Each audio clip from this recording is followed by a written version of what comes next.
Hi there, hope you're having a pleasant day wherever you may be. I'm at a place where you not only get a great history lesson, but you got a hell of a view too. I'm at the Astoria Column in Astoria, Oregon.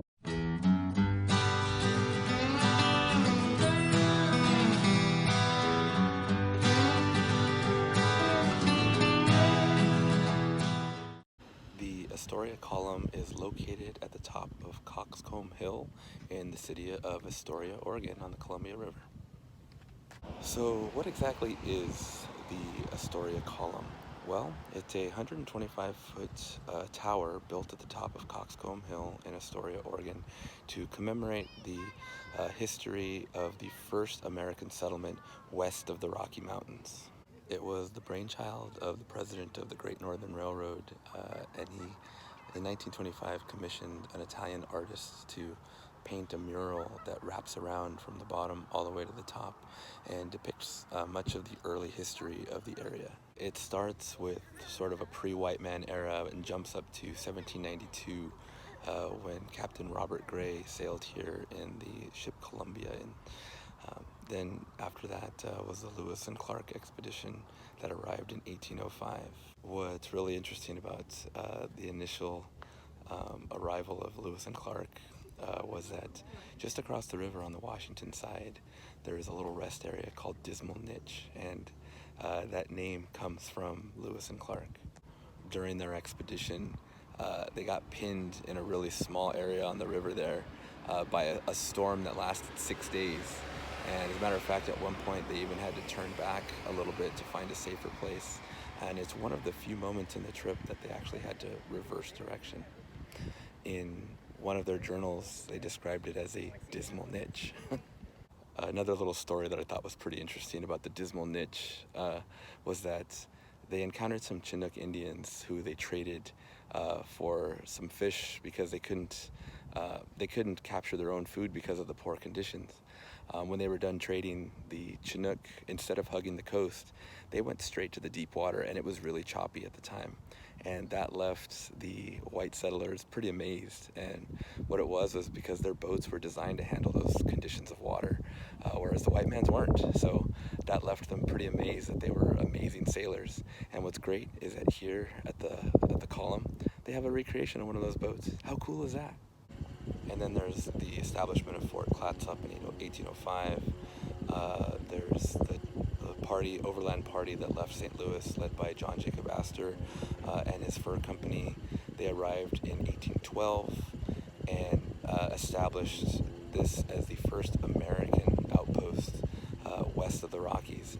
Now, the reason that's kind of significant is because for a long period of time, this region was disputed land between Spain, England, Russia, France, and so the establishment of an American one is pretty significant.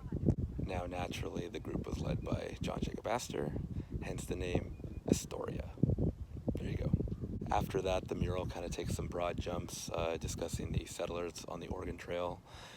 In the 1830s, it mentions the establishment of Oregon as a state in 1859, and then the 1880s is the arrival of the railroad. So it kind of makes some big jumps there at the end. So the bulk of the history lies within about a 20-year span there. As far as some of the history not covered by the column, fish canneries were a big industry here.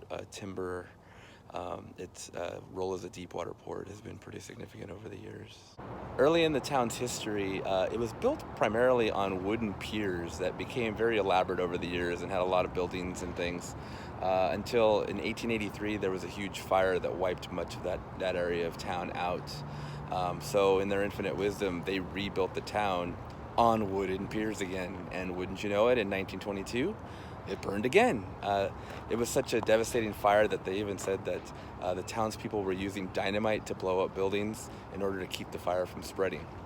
After that second fire, the town decided, hey, you know what, let's go ahead and fill in all that area where the piers were, make it solid ground, and start building again. So that was in the mid-1920s. So a lot of the buildings in town have that look from that 1922 to 1925 era, except for up on the hill. Those still retain some of the Victorian style because those weren't as affected by the fires.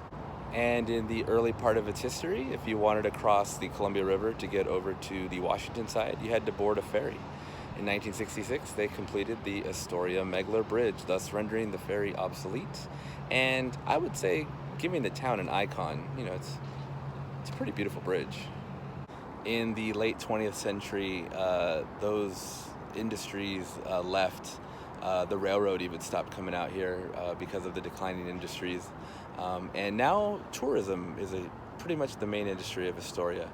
It's a very quaint little town, so I can see how tourism's a big thing here. So as far as visiting here, like I said, this is at the top of Coxcomb Hill. And it costs $5 to visit, but what's cool about the $5 is it's actually an annual pass. So I have until the end of the year to come check it out. I was a little bummed that you had to pay, but then when I got here, the view alone was worth it. So $5 is just a drop in the bucket for this. This is awesome. There's a lot of little benches and things that you can just sit, relax, enjoy the view. Ordinarily, you can go to the top of the tower. There's a spiral staircase that goes all the way to the top. I hear the view is amazing, but we're in a COVID era, so that's off the table. There's also a little gift shop here if you'd like to get a souvenir of your visit. You could also get a pamphlet that talks about the column. And if I sound smart, this was why.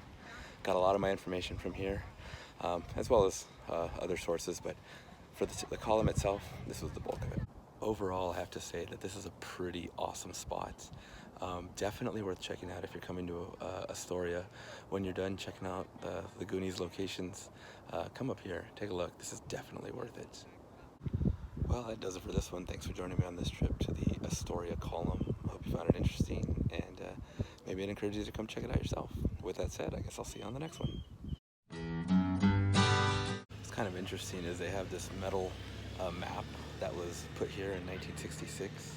What I find kind of interesting though is it refers to Mount St. Helens as a snow-capped mountain and with an elevation of about 9,600 feet, which reminds me of Speed when he says, he doesn't know it blew up.